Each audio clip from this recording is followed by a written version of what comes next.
tulipata taarifa zile na serikali tumekuwa tukichukua hatua tangu usiku ule yalipotokea majanga haya ya mvua kubwa na upepo.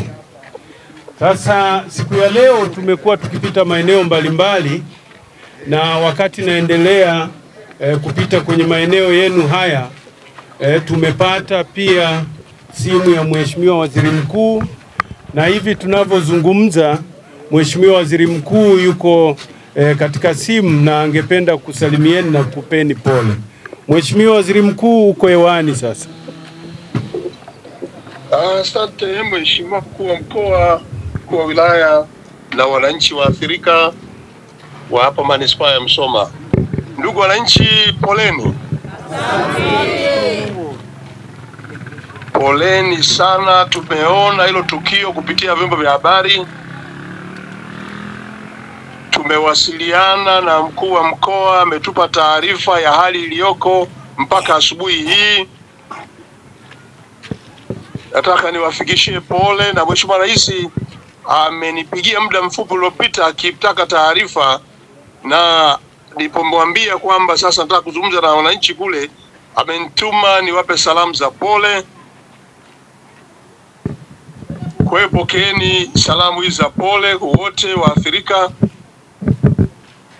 Tumeshamleta mtu wa maafa, ameondoka alfajiri leo Dodoma, anakuja kuungana na timu ya maafa hapo Msoma, na atakapofika watashirikiana kufanya uratibu wa madhara hayo ili serikali ione namna mzuri ya kusaidia kutatua changamoto zinazoweza kujitokeza kwa eneo hilo.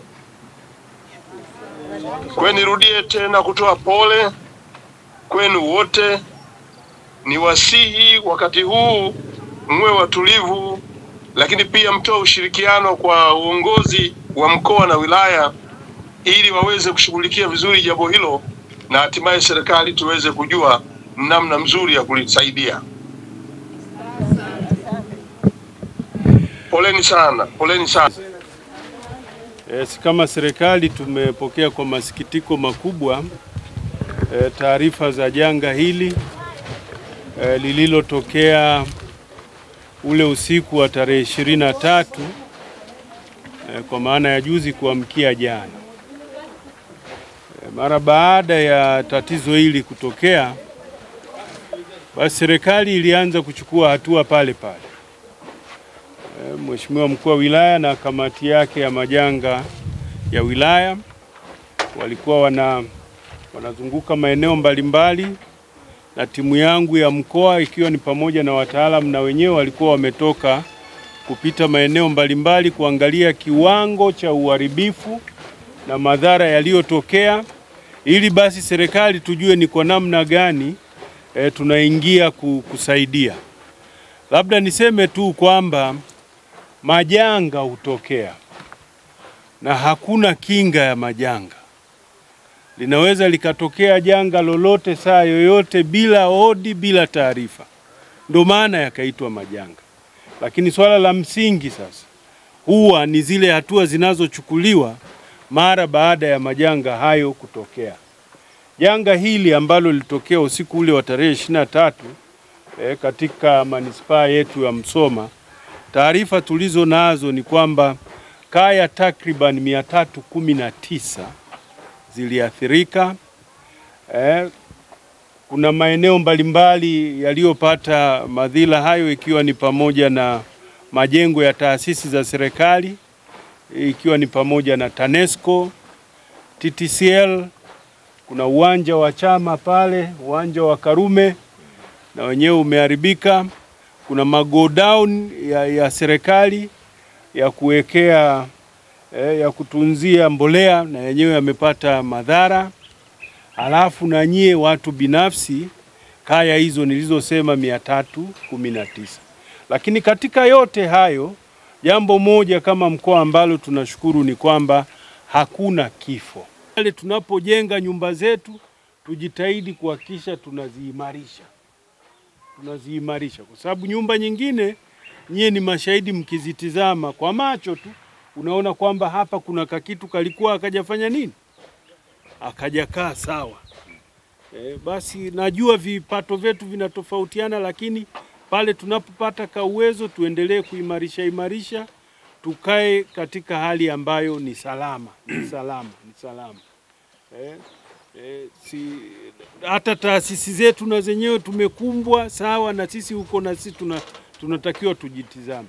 Lakini nichukue pia nafasi hii kuwataka wale ndugu zangu ambao wako kwenye maeneo hatarishi zaidi, kwa maana ambayo maeneo ambayo ni ya mabondeni, hebu kule tutoke. Majanga yanaweza yakatokea sehemu yoyote, lakini kuna maeneo mengine tunajua kabisa hili ni janga. Hapa janga linaweza likatokea wakati wowote. Mvua hizi tumejulishwa na vyombo vya hali ya hewa kwamba mvua itakuwa kubwa kidogo, na mkoa wetu umetajwa miongoni mwa mikoa ile ambayo itapata mvua nyingi. Basi tuanze kuchukua tahadhari, na pale basi yanapotokea madhila haya basi ni muhimu kuwa watulivu na kuhakikisha tunaenda maeneo ambayo ni salama kwa ajili ya kujistiri na kupata msaada stahiki. Lakini kwa namna ya pekee ni kusifuni sana Wanamsoma, ni wasifu wananchi wote kwa namna ambavyo mmekabiliana na janga hili. Mmeonyesha ule umoja wetu Wanamara. Watu walioathirika ni wengi sana. Wengi, kaya nyingi zimepata madhara kama nilivyosema, kaya 319, lakini wengi wa wale waliokumbwa na janga hili wamehifadhiwa na majirani, ndugu na jamaa zao. Huo ndio umoja wetu, huo ndio maisha yetu ya Wanamara, ndio maisha yetu wa Tanzania. Leo shida iko kwa jirani yako, ya Mungu mengi, hatujui kesho shida itakuwa na nani. Kwa hiyo pale wenzetu wanapopata changamoto, tukiwa na nafasi, tukiwa na uwezo, mara zote tuwe watu wa kuwasaidia. Nikupongezeni sana kwa moyo huo mliouonyesha, na niwatake muendelee kuwa na moyo huo. Sisi serikali na sisi tunakuja kutoa misaada yote ile itakayohitajika. Timu ya wataalamu hivi tunavyozungumza inazunguka huko kufanya tathmini ili kuona ni misaada gani ambayo inahitajika kwa haraka tuweze kuwapatia. Lakini labda nisikilize maoni, maswali